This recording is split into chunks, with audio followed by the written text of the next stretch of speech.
Hello, Bacho. Let's read the given question. The question says a square plate of edge a by 2 cut from a uniform square plate of edge a as shown in figure. The mass of the remaining portion is capital M. The moment of inertia of the shaded portion about an axis passing through O center of the square of side A and perpendicular to the plane of plate S. Option A given a 9 by 64 ma square. Option B 3 by 16 ma square. Option C 5 by 12 ma square. Option D ma square by 6. So to understand this question, we need to understand about the concept of moment of inertia of a remaining portion, right? So basically, ये एक concept है, या we can say sub concept from the part of moment of inertia. So moment of inertia, we can first define it. So it is denoted with I, and it is nothing but the product of mass and the distance of the axis of rotation from the point mass square, right? So this is how we define the moment of inertia, right? So in this situation, we can say this is applicable for point mass. We can say for point mass, in this situation we can see अगर कोई continuous body है so we go for integration, ठीक? So यहाँ पे we need to also understand for a particular case, जैसे हमें given है moment of inertia हमें रिमेनिंग पोर्शन का निकालना है, तो उसके लिए सबसे पहले हमें given body, let's say for example we take an example of a square, same example हम लेते हैं, एक स्क्वायर प्लेट है। स्क्वायर प्लेट का पहले हम मोमेंट ऑफ इनर्शिया कंप्लीट का निकालेंगे, एंड लेट्स से यहाँ पे से हमने एक स्क्वायर कट करके निकाल दिया, ये कट करके निकाल दिया है। सो यहाँ पे हम देख सकते हैं जब हम इसे कट करके निकालेंगे, so in that situation let's say इसका मोमेंट ऑफ इनर्शिया हम मान लेते हैं, सबसे पहले we need to also be careful के मोमेंट ऑफ इनर्शिया किस एक्सिस के अबाउट निकालना है, that is what the important thing we need to remember. अगर हम मान ले कि लेट्स से ये जो स्क्वायर हमने कट करके निकाला है ये कुछ सेंटर से, ये सेंटर है और यहाँ से पास हो रहा है, मीन्स बड़े स्क्वायर का सेंटर है ये। So in that situation we can see let's say इस पूरे स्क्वायर का मोमेंट ऑफ इनर्शिया I1 है, और जो स्क्वायर हम कट करके निकाल रहे हैं उसका मोमेंट ऑफ इनर्शिया I2 है। सो I2 का moment of inertia will be about this point, right, plane perpendicular to it और सेंटर पॉइंट, यानी कि इस पॉइंट के about moment of inertia I2 है, लेकिन हमें चाहिए इस पॉइंट के about. So by perpendicular sorry parallel axis theorem हमें पहले मोमेंट ऑफ इनर्शिया I2 का निकालना पड़ेगा। सो I2 के जगह हमें लेना पड़ेगा I2 dash, and that will be given by the formula I2 plus of m into, अगर हम मान ले ये डिस्टेंस जो है वो d है तो ये हो जाएगा md स्क्वायर, क्योंकि हमें पैरेलल एक्सिस थ्योरम लगानी पड़ेगी यहाँ पे, वी कैन सी, क्योंकि हमें अबाउट I1 निकालना है, sorry about this point O निकालना है, right, and not about this point. जब हम मोमेंट ऑफ इनर्शिया निकाल रहे हैं वो I2 अबाउट दिस सेंटर है ये, ठीक है, हमें अबाउट I1 निकालना है, तो उसके लिए we have considered as to be I2 dash, and ये पैरेलल एक्सिस थ्योरम से निकलेगा बिकॉज बोथ द एक्सिस जो कि सेंटर से पास हो रही है that is O, and let's say ये सेंटर C, सो दोनों ही क्या है, पैरेलल है। So we use parallel axis theorem to calculate the moment of inertia, right.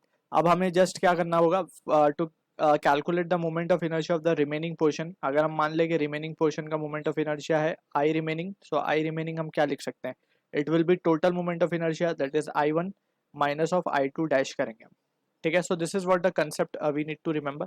अगर कोई मास हम ऐड करते हैं so just we will add the moment of inertia, अगर हम कोई सब्ट्रैक्ट कर रहे हैं तो we will subtract the moment of inertia, ठीक है। So this is the basic concept that we need to remember. अब यहाँ पे जो सिचुएशन गिवन है let's try to analyse that. तो सबसे पहले हम कुछ नेमिंग कर देते हैं। तो रिमेनिंग पोर्शन का मोमेंट मास हमें गिवन है कैपिटल M, राइट। स्मॉल जो पोर्शन हम कट करके निकाल रहे हैं हम उसका मास मान लेते हैं M1, राइट, और जो पूरा स्क्वायर है, कंप्लीट स्क्वायर का जो मास मान लेते हैं M2, ठीक है। अब यहां से वी नीड टू अंडरस्टैंड कि सबसे पहले अगर हम M2 कैलकुलेट करें, so from the situation given we can see M2 को हम क्या लिख सकते हैं, M2 will be just A square, right, क्योंकि पूरा स्क्वायर का ही M2 है। तो यहाँ पर हम लिख देते हैं M2 is mass of complete square plate basically, ठीक है। M1 is the mass of removed square, और M डैश कैपिटल M जो है वो तो मास ऑफ रिमेनिंग पोर्शन है ही जो कि क्वेश्चन में गिवन है। तो M2 हमने लिख दिया। अब हम बात करें M1 की, सो M1 को हम क्या लिख सकते हैं, it will B A square by 4, क्योंकि A बाय 2 का स्क्वायर करना पड़ेगा, सो ये आ जाएगा। अब अगर हम देखें सो M1 में से अगर हम M2 निकाल दें तो पूरे में से हमने जो कट करके निकाला है पोर्शन, तो बचेगा कैपिटल एम, राइट। सो अब यहाँ से हम देख सकते हैं कि m1 की वैल्यू है A square minus A square by, ये है ए स्क्वायर बाय 4, और ये है m2 की वैल्यू हमारी, m2 is the complete one, right. So हमें कंप्लीट में से इसको निकालना है, so we have to do this. So ये आएगा इस तरीके से, and that will be equals to capital M. So यहाँ से हम देख सकते हैं कि ए स्क्वायर हमें क्या मिल रहा है, A square is coming out to be 4m/3, यानी कि ए स्क्वायर मिला है मतलब हमें m2 मिल गया है। अब ये m2 है, यानी कि कंप्लीट स्क्वायर का mass in terms of capital M हमें मिल गया।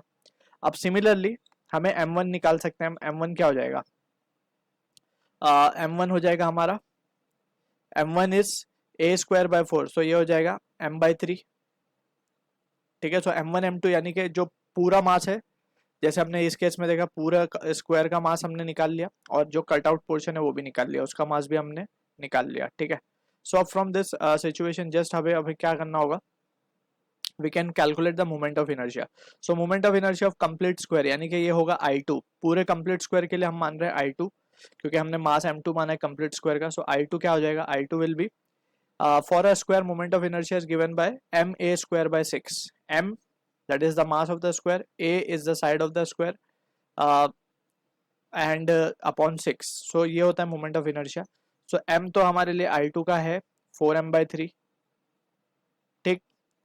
a स्क्वायर है हमारा, a स्क्वायर ही है, और वो 6, so ये रिजल्ट हमें देगा आंसर एज 4/18, यानी कि 2/9, सो 2ma स्क्वायर बाय 9। सो ये हमें मिल गया I2, यानी कि कंप्लीट स्क्वायर का मोमेंट ऑफ इनर्शिया। अब हम बात करते हैं जो सेक्शन हमने कट आउट करके निकाला उसका निकालते हैं। सो वो होगा हमारे लिए I1। सो I1 क्या होगा, उसका मास है m/3, साइड है a/2 का स्क्वायर, यानी कि a/2/4 होगा ये, इंटू 6। सो ये रिजल्ट आएगा हमारे पास 72 ma स्क्वायर बाय 72। अब हमें ये I1 जो मिला है ये अबाउट दिस सेंटर मिला है, राइट। हमें यहाँ से यहाँ तक का डिस्टेंस कंसिडर करके पैरेलल एक्सिस थ्योरम लगाना पड़ेगा, and this distance is a/4। अगर हम इसको ध्यान से देखें, सो ये डिस्टेंस कितना है, a/4 है।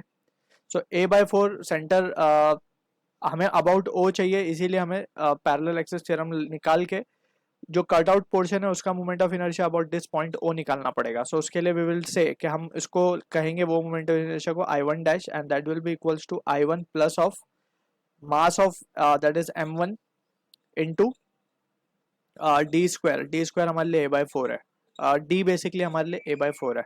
So in this situation we can see therefore I1 dash क्या हो जाएगा हमारे लिए, I1 हमने जो कैलकुलेट किया है वो है ma square by 72, ma square by 72 plus of मास है m/3 इंटू a/4 का square.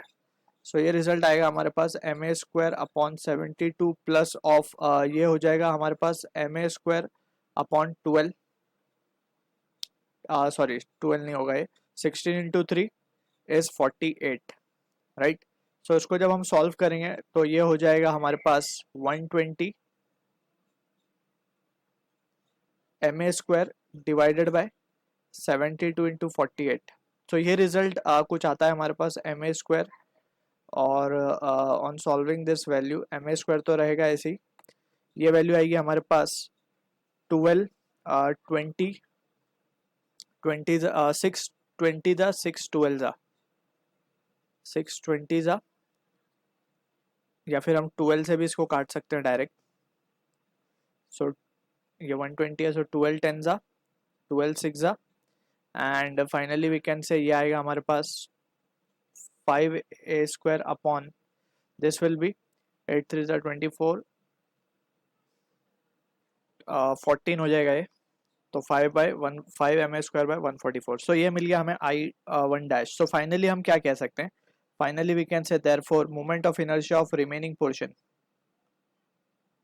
Will be equals to, total जो हमें मिला था वो था I2, राइट। हम देख सकते हैं टोटल के लिए वो I2 था, minus of I1 dash, right. So I2 हमें मिला है 2/9 ma स्क्वायर, 2/9, यस, एंड यहाँ पे हमें ये मिला है माइनस ऑफ 5/144 ma स्क्वायर। सो यहाँ से हम देख सकते हैं कि अगर हम 16 ऊपर नीचे मल्टीप्लाई कर दें, सो ये हो जाएगा 32 ma square minus 5 ma² divide by 144। तो एलसीएम लिया बेसिकली हमने 144, तो ये हो जाएगा हमारे पास 27 ma² by 144 and this will give us the answer 3 9 3 ज़ा 27, 9 16 ज़ा। So this is the answer to the question, यानी कि ये है रिमेनिंग पोर्शन का moment of inertia we are getting, जो कि मैच होगा ऑप्शन बी के साथ। I hope you understood the solution. All the best.